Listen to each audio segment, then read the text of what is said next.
Have you ever looked at your circle? I'm talking about your family and your friends. Oh man, this is going to step on somebody's toes.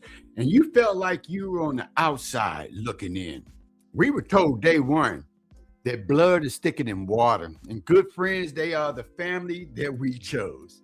But what happens when the people who are supposed to be your safe harbor, they're actually nothing more than the storm itself? What do you do when their love, it feels conditional?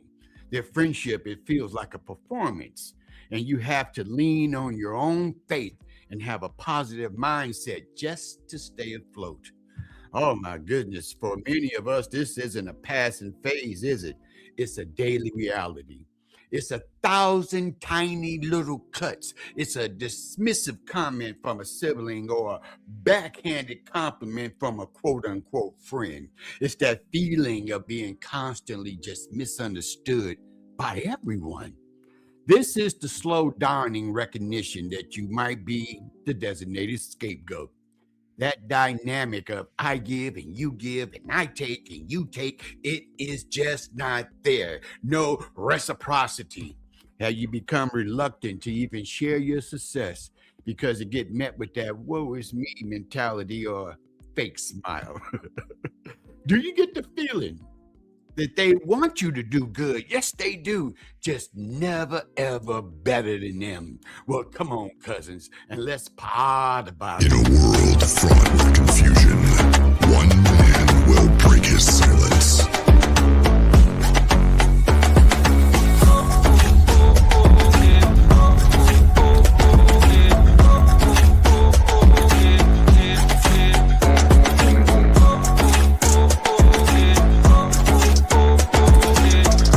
There was only one man for the job.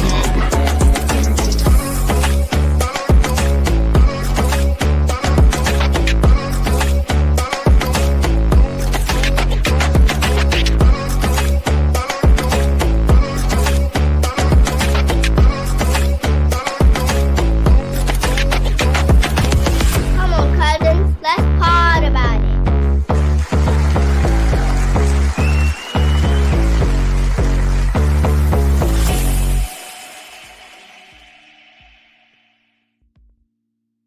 Oh, welcome to the funkiest show this side of the Pecos, baby. How you guys doing? Welcome to season number 3, episode 66. Phony friends, smiling enemies, and fake family. Who, me? I'm just your tour guide and your liaison for this journey that we call life. And I'm so glad that you guys have tuned in here today because we got a doozy of a topic for you guys right here on Word to the Wise with the exclamation point. So we're going to get it in and jump straight into it. But I'm talking about family here, and I would not miss a moment to mention Pops and Fat Mama. Give it up for them if you're new here. Welcome, cousins. I do this every episode. Pops and Fat Mama brought me into this world, and they gave me the spirit of discernment. They told me, watch after your own people. Sometimes they smile in your face, and all the time they want to take your place. You know who I'm talking about, backstabbers. And being the scapegoat, man, it can be a bizarre and lonely place to be. In a dysfunctional family or phony friend group, you know, the ones where there's often a stubborn little refusal to be able to deal with real issues. So it's easy to just pick one person to carry the blame. A sibling that gets a bad grade, or it becomes that scapegoat, that distraction, a plan within the group. It falls apart. And somehow the scapegoat, it's your fault. That constant blame, it becomes what I call a warp of a person's self-perception. It's common to start believing that narrative, wondering if you are really the problem. It becomes a spiritual battle also. Be able to hold on to the truth that you are worthy of love, regardless of what other people may say. See, toxic dynamics, they usually aren't about big issues. No. What are they about? They're about dramatic fights, and more often they're quiet. They're like creepy little poison, and that backhand compliment that comes with a smile like, wow, okay, you got a promotion. That's amazing, seeing you're not really a natural leader. This environment, it becomes a training ground for hypervigilance. You learn how to read moods. Yes, you do. You try guessing how others will react to avoid a fight, and that silent treatment or just being iced out of the group. Living in a state of just constant anxiety is exhausting. And it feels like you're always walking on eggshells in the very places that you're supposed to feel safe, like at home. In this environment, it can warp you, how you see yourself and how you see the world. You learn that vulnerability is a liability, and your weakness can be weaponized by families and enemies masquerading as friends. You see, when you're told that you're too sensitive, you having normal emotions, though. You learn to just stop showing them. And this kind of emotional and neglect, it makes it hard for you to trust others, but even harder to trust yourself. See, the emotional wounds, they follow you all the way into adulthood, leading to anxiety and depression. And the people meant to build you up, they provide the blueprint for your own demise and self-destruction. Unless you find a higher power, a stronger mindset, so you can just rewrite that. And you can do it, and they can do it to you. A friend can take you down much quicker than an enemy ever could. Remember that. It's those ones that know all your weak spots. They know your buttons. So you got to hit a major turning point in your life. And it often comes with a little bit of personal success. Imagine landing that great job offer, but it's in another state. It's a chance for you to be able to start over, man. It can be terrifying, but also exhilarating. So you run and you want to share that news, and the reaction isn't what you hoped for. Instead of pride, it's that suspicion from the family. Instead of genuine joy from your friends, they got those tight smiles and those whispers. You might hear, "Oh, don't get your hopes up," because you know you've always been a dreamer. Oh man, it can come from a parent, come from a phony friend that might say, "Wow, are you sure? You sure you're really ready for that?" With a look that says they hope you fail. Ain't that dirty? But that they are saying the right things to your face. Their words are correct, but their body language, their face is telling an entirely different story. Are you sure you ready for that? Yeah, that's that sly, sleek little underhanded, backhanded, snide remarks. Their words and their actions, it feels like a betrayal. They don't celebrate you. They see your success as a threat, or maybe just an inconvenience. You might be accused of thinking that you think you better than me. See, the message is clear. Your success makes them uncomfortable.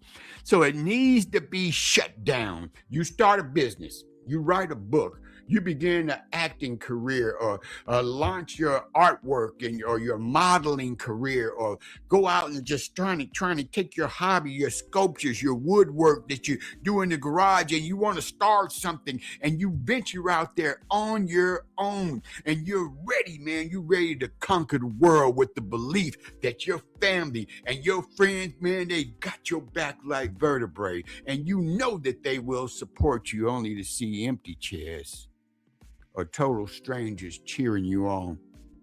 And that old voice of just self-doubt, it comes roaring back. It becomes a battle to trust God's plans and the positive future that you envision, or trust your family's opinion of you, trust your friends' viewpoint of you. This is often where people hit rock bottom. Yeah, this is sometimes people can give up. It's these moments of crisis that the value of true friends, it becomes clear. When you finally break down and you tell them everything, the years of feeling like an outcast, the family reactions and the fake smiles from phony friends, that good friend that offers something invaluable. See, they don't offer empty platitudes, not the real friends.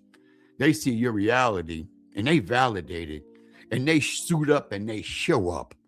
This is that moment of rescue that one can feel like a direct answer to a prayer. Oh, thank you, God, for putting this person in my life. Because when a true friend shows up, it's not just with words, but with action. You want to find out who your real friends are? Ask somebody to help you move.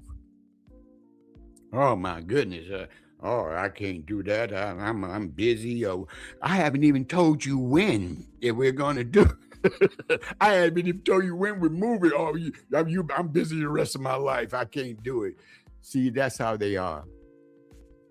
Yeah, they show you that it is a conditional support. The difference between family and all those great friends that you thought you had, man, but family, you bound by blood. The enemies who pretend to be your friends and the real family, yeah, you bound by choice. It becomes painfully liberating. It becomes clear. This is how you begin to pack away those decades of guilt. This is how you do it. You get rid of that guilt and shame, and you make peace with your past. Whereas those who are closest to you, they only see what you used to be. And the mistakes that you made and the bumps and the bruises and that you riding around on the struggle bus. Others, they see the God in you. They see that you are amazing. They can see you for the future, and they're not judging you by every single thing that you do wrong. But see, some people who are family and friends, they are thinking that somebody else did them wrong, and nobody did nothing to you. It's just a figment of your imagination. It's just in your head.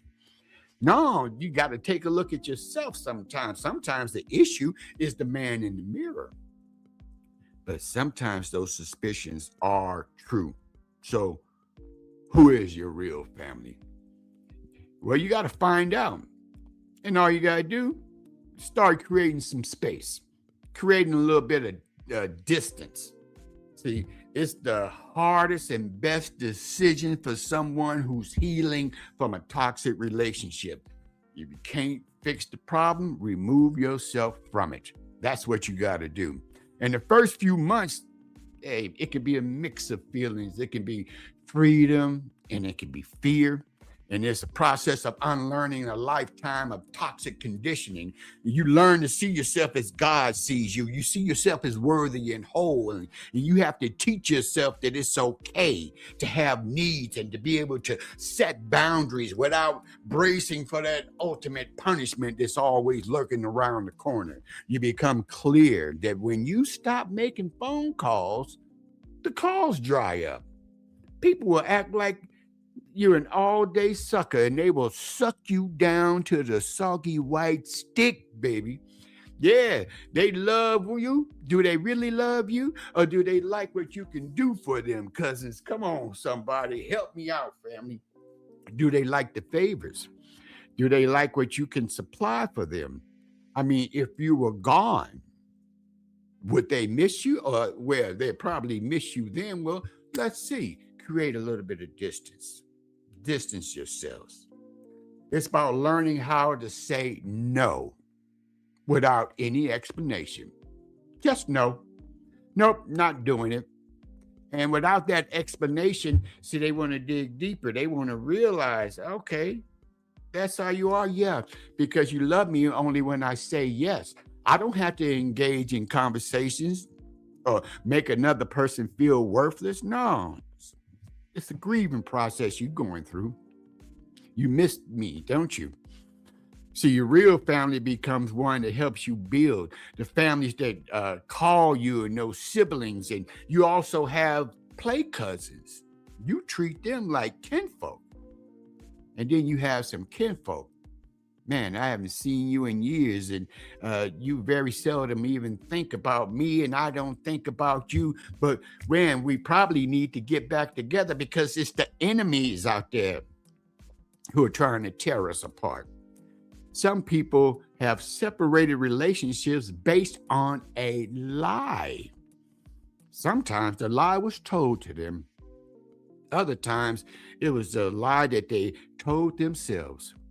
It wasn't even true. It never even happened. But you're living in this alternative universe, this separate reality. You are detached from the actual facts. And now you're running around in your feelings. What I'm here to tell you, facts don't care about your feelings. Now you got to come clean and take a look at your own self. See, these sometimes your play cousins, man, they're people that you've known for your whole life, and they know you for who you are, not for the story that your family or your fake friends told them. Yeah, some of them may even be your emergency contacts.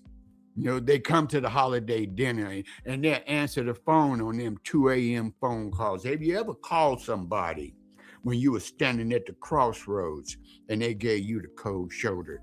That is a sign. See, God is always trying to speak to us, and God is God without us.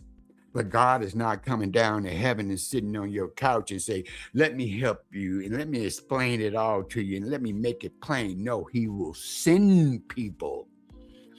That's why my prayer is always, Lord Father, I know my back is against the wall, but I know there's somebody out there who has a little bit less than me. Send me, Father.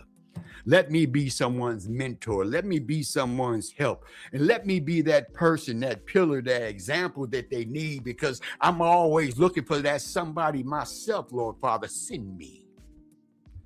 And I want to go out there into the world and I want to help people. But sometimes I'm telling you, kinfolk, listen, cousins, people will burn you out. They will use you up. And when they're done with you, they move on. Yes, it's like you saw them sinking out there. They were drowning, and you came out there with a rowboat, and you rowed as fast as you could, and you reached down at your peril of your own life, and you pulled them onto that boat, and then they, with their foot, they kicked you into the ocean and rowed away.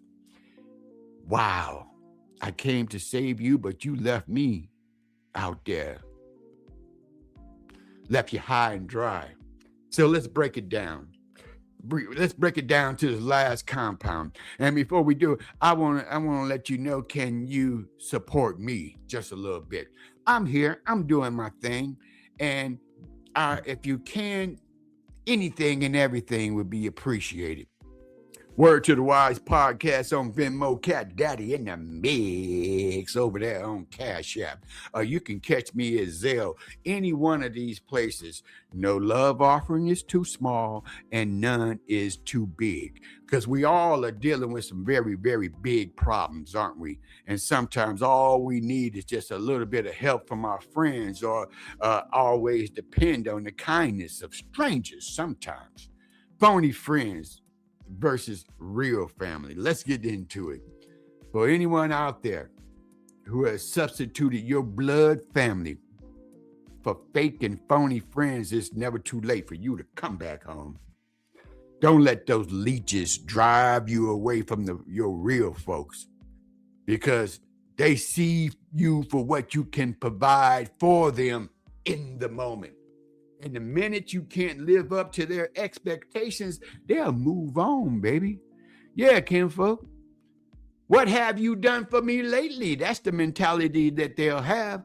Yeah, they'll be done with you. And your real family, they will be there for you through thick and thin. And yes, they will call you out on your bull and all your messiness. Yes, they will hold you accountable when those fake friends and those smiling enemies, they'll just pat you on the back and let you slide while stabbing you in the back simultaneously. See, real family is straight up real. They'll just give you the facts. And I said it before, and I say it again, the facts don't care about your feelings. But I would rather tell you the truth and you decide how to feel about it than to just lie to you and make you feel happy. Artificial joy is bogus. It's not what you need for your growth either. Beware of those fake friends and undercover ops. They're nothing more than a wolf in sheep clothing, man. You got to be wise as a serpent and as harmless as a dove. Never put those charlatans ahead of your blood. Drive you into the wilderness. Too many people have done that. And too many people, especially young folk, have met their death and their demise at the hands of someone that they swore was their friend. Man, come back home. You ain't got to stay out there and deal with that. Because see, where if you're running from accountability and you're running from the truth and you just don't like to hear it, well, you can run right into the jaws of the enemy. They'll accept you. Yes, and they'll bide your time and they'll ride your back and they'll drain your resources and they'll use you up until you can't be used anymore. Until you just find yourself saying, how did I get here? Well, because you didn't have any directions. If you got a destination of where you want to be in life, you will need some directions. Or as Pop used to say, if you don't know where you're going, any road will get you there. You can just keep wandering in mediocrity. But if you really have a true destination, you're going to need some directions. And sometimes people don't want to hear that direction. They don't want any correction, so they run away from the family. Come back home. You're always welcome here. But sometimes you got to come back and swallow your pride. Yeah, eat a little crow, and you may have to apologize. Some people hate doing that. Do you know people like that, family or friends? You'll never hear them say, I'm sorry. They don't say it. What is it about that? Drop it in the comments section. I would love to hear from somebody. How come some people cannot do that? Because I got a call to action for you. We're all on a journey right now. And this journey teaches us that family is a verb. It's all about who shows up, who supports you, who loves you without an agenda. It can take a long time to realize that you're not required to tolerate pain just because it comes from someone who shares your DNA or with the history that they have, against you, nor do you have to run from the truth. You got to be told by real loved ones who got your back and not just somebody out there playing in your face. Your well-being must come first. And I know this sounds familiar.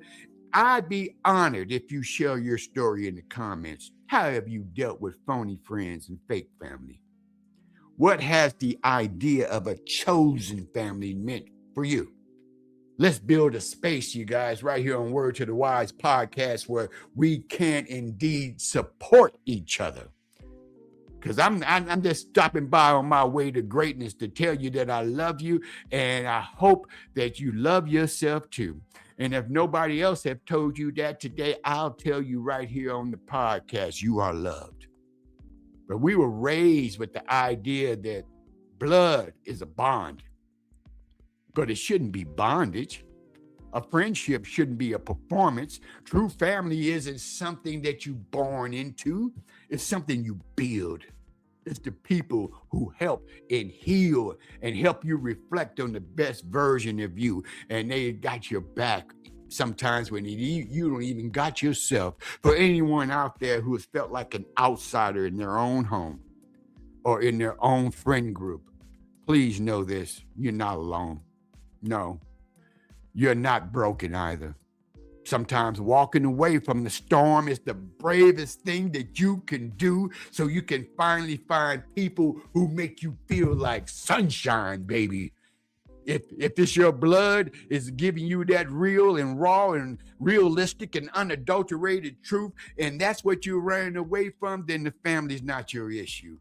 You have the power and you have faith and you have a positive spirit. It can help you to create your own belonging. Find your real family. Build a life that is filled with just real unconditional love. Just let your family know. It's not what you said, it's how you said it, kinfolk.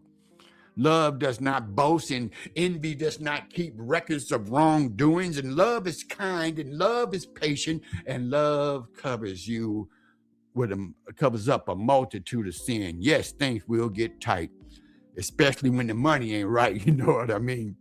But you don't have to go through life as a little tiny kernel. No, baby, you can come back to the cob. Come back to the cob. You got family out there. And sometimes your family need to hear the truth from you. Just be honest. Good, bad, or indifferent. You always have been entitled to the way you feel, have you not? So yes, continue to feel the way you feel. Express yourself, and then tell the family that you have, whether they are friends or play cousins or real cousins or siblings or parents or what have you. It's got to be real wherever you go. But in the end, no one has a heaven or hell to send you to, no way. So lean not to your own understanding, lean on God's. You know what I'm saying, kinfolk? Lean on God's understanding. You know, the Bible says, you take my yoke.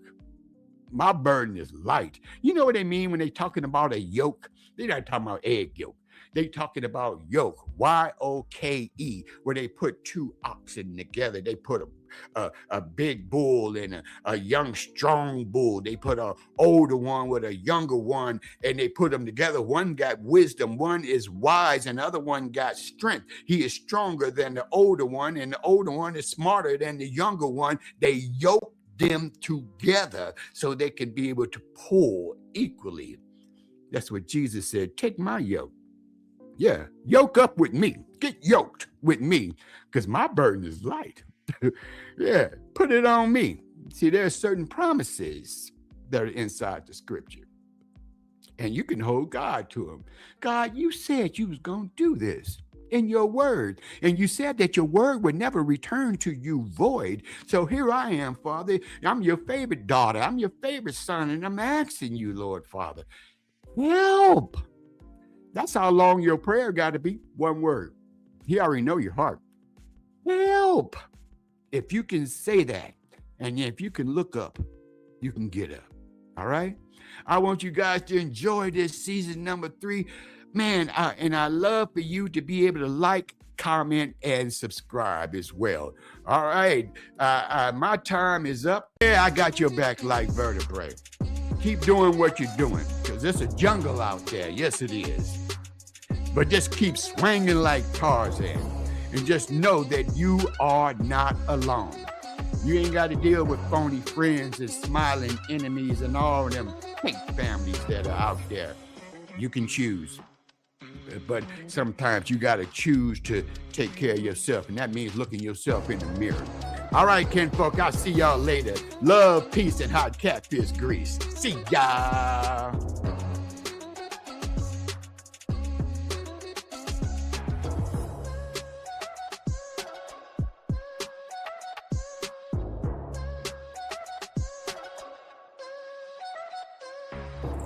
I hope you like the podcast and you really like the podcast.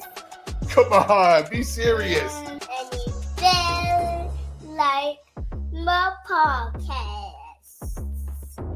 Like and subscribe.